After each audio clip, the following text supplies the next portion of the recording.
The WNBA Finals got the primo spot on our television. Game 5 of a series that did not disappoint at any turn. And finally, the New York Liberty have won a championship. It took 28 long years, but the Liberty get it done last night. Another overtime game. Games of the series were determined by an average of 5 points. I was stressed last night. I didn't even know who I wanted to win. I wanted everybody to win, but everybody cannot win because this is sports and this is the WNBA Finals and it is Game 5. And I kept going back and forth and back and forth and back and forth. But ultimately, the Liberty get the win. Jonquel Jones is your MVP. I feel like less people are talking about those things, and there were two primary stories coming out of Game 5 last night, one of which being Sabrina Ionescu going 1 of 19 for the Liberty in the win. And at one point, my husband said, oh, CJ is going to eat Sabrina Ionescu for lunch tomorrow. And on my way out the door this morning, he said, please tell CJ to go a little easy on Sabrina. Go easy on her for what? And then he said, nah, just kidding. That would be bad. That would be bad for opportunities of clippability. But then the other is that were the Lynx robbed of a championship? Because that is what Cheryl Reeve explicitly said after the loss last night. She said, this shit was stolen from us. And Cheryl Reeve did not hold back after the Lynx loss. The Lynx last night took 8 free throws. The Liberty took 25. But the play that most people are particularly narrowing in on was the foul they called on Alana Smith on Breanna Stewart that sent Stewie to the line at the end of the fourth quarter to tie the game. This was what they ultimately deemed a foul, a game-changing foul. Not only was it not a foul, Breanna Stewart traveled twice on this play. And yet, she got to go back to the line. She made both the free throws, which was not a guarantee for Breanna Stewart in this game because she missed a fair number of free throws and had just missed 2 a little bit earlier. But ultimately, this sends the game into overtime. The Liberty were able to come away with the W, but this play will be looked after for a long time. For me, the biggest win of all of this in what has been undeniably the greatest season in the history of the WNBA, more attention than ever before. We have come all the way back around, and everyone's arguing about legitimate basketball. Like, this is awesome. We just played the finals, a great Game 5, a great series. And by great Game 5, I mean like stereotypical of a deciding game in one of these series. I know in the NBA, it's obviously 7 games, and next year in the W, it'll start going 7. But these games are always a mess, like an absolute disaster from a how they look standpoint. Like, if you think back to 2016 and the Warriors, the Cavs final game, like that was a mess. The game last night, everyone is tired. At one point, I'm screaming for a timeout from my couch because I just needed everyone to get a rest because there were turnovers and messiness and nothing was flowing particularly well. But we all get to argue over a call, and that is so beautiful. Like, we don't have to do all the other random stuff. That call is saving somebody's legacy. It's saving Sabrina Ionescu this morning. It saved her legacy. Oh my goodness. I had it locked, loaded, and ready. And I don't want to be a hater all the time, but yo, you don't get to do things like after hitting that big shot, say, oh, that was just a all WNBA second team performance right there, hinting at, insinuating that you should be on the first team, and then in an elimination game, in a closeout game, go 1 for 19. You don't get to do that and lose. But they didn't lose, though. So she got to win. She got the championship.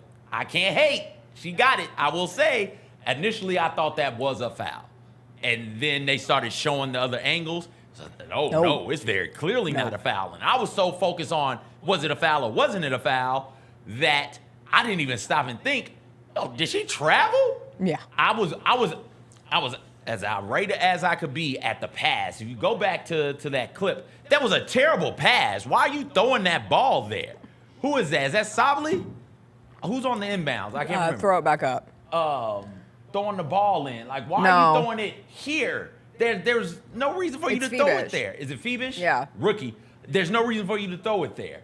And so you end up with this. She travels, and then they get the foul call. Well, no quotation mark. Get the foul call. and she had just missed 2 free throws. What, 2 or 3 possessions ago? Yes. Had just missed 2 free throws. I couldn't watch the free throws. I was so nervous. I could. At that point, I really wanted overtime just because I get to this mental place where I don't want anything to end. And I didn't need to watch Jets Steelers. I did not need to watch the Dodgers-Mets game. But I wanted this WNBA series to last forever. And so I wanted it to go to overtime. And I was like, oh my God, if she misses another couple of free throws. Because Breanna Stewart struggled as well. Like, this wasn't just... She struggled scoring. Yes, she was defensively still great. And I will say, Sabrina Ionescu struggled scoring. She had some nice passes. She had some huge rebounds. She did hit the 1-3.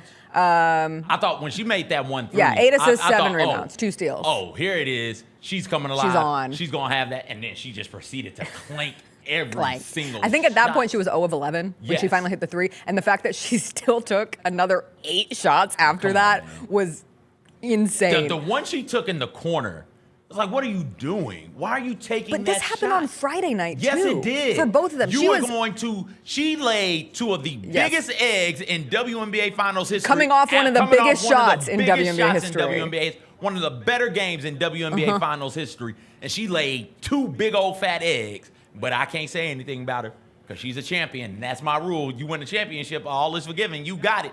That call is saving her. That call is saving Sabrina Ionescu. The clips of her immediately celebrating. And it's one of those things, like, yes, you just won a 19, but you did just win. Like, you won your championship. Yeah. Like, this is how legacies are built. We will always look back and say, Sabrina Ionescu has a championship. And she hit that shot.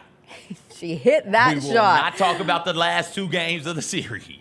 Because in game 4, she was 5 of 15. Yeah. And Breanna Stewart, in games 4 and 5 combined, went 9 of 36. And they still won the game. At a certain point, man, you got to say, hey, no, don't take any more shots.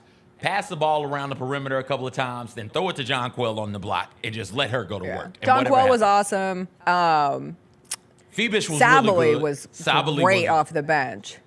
Then she was not at the end. But during that one stretch where, I mean, the Lynx were up double digits in the game. Like, listen, we can all get mad about the call all we want. LeBron James was tweeting about it. Damian Lillard was tweeting about it. My entire timeline was, wow, the fix is in for the New York Liberty. So much so that people recognized, and this did feel very strange, that Kathy Engelbert showed up in a New York City skyline dress. The WNBA commissioner showed up to game 5, yes, in New York, but you are the commissioner. Like, when you're a commissioner, as a commissioner's kid, I learned very early, you got to be neutral as neutral can be. I was not allowed to wear the colors of any team, even if they were playing a team in another conference. Like, you just had to be chill at all times. And Kathy Engelbert comes in a New York City skyline dress and seemed very prepared to celebrate with the New York Liberty last night. But, like, if Nafisa Collier had made the layup that puts them up 4 in the last 10 seconds of that game, if they hadn't had the turnover in overtime, in the last minute of overtime, where the bad pass, I think it was Courtney Williams, but the pass gets bobbled, and that allows the Liberty to essentially steal it.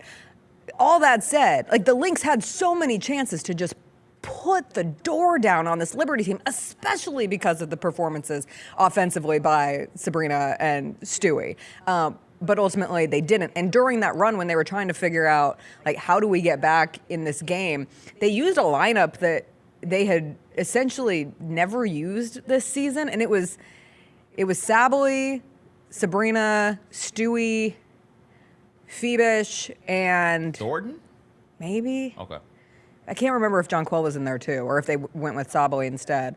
But anyway, so she had important minutes coming off the bench for the Liberty last night. The steal in overtime by Sabally was great. Now, she followed that up with a bonehead turnover, but that was great. Phoebus, very first play in OT, right off the tip, hitting that 3 to put the Liberty up 3. And when you're playing against one of these 2 teams, both of them are so good defensively that if you get up 3, you're fighting an uphill battle the rest of the way. So I think both of them, in not just in regulation but also in overtime, played really, really well. What's homie's name? Laney Hamilton for the Liberty was great as well, and that allowed for Sabrina and Stewie to be off offensively. Yes. Right. If they're going to be that bad offensively, You've got to get role players who can step up and make shots. Yeah. And those three in particular, I think, did that for the Liberty. And the Liberty were the best team in the WNBA all season. Like, that's who they were. They have a big three, and their big three throughout the entirety of the season led them to a position where they're in a Game 5 last night, and you had a truly great season from Sabrina Ionescu, a second-team All-WNBA, as she said after making that big shot. But her evolution this year, the defense that Breanna Stewart played all season long was massive, and then Jonquel Jones as truly one of those two-way players who's just dominant in the post on offense, on defense, and then everything around those three leads to the New York Liberty's first ever championship. Oh, if you have not listened to Cheryl Reeves' post-game availability, though, may I suggest you do it, because she was salty. Rightfully so. Rightfully so. Oh, I think so. Rightfully so. And politically, rightfully so. Like, What do you mean politically? If your team loses that way, if you have a call that bad, that egregious, you stand for your team. The Jessica Benson Show with CJ Hurt, live every weekday at 8 a.m.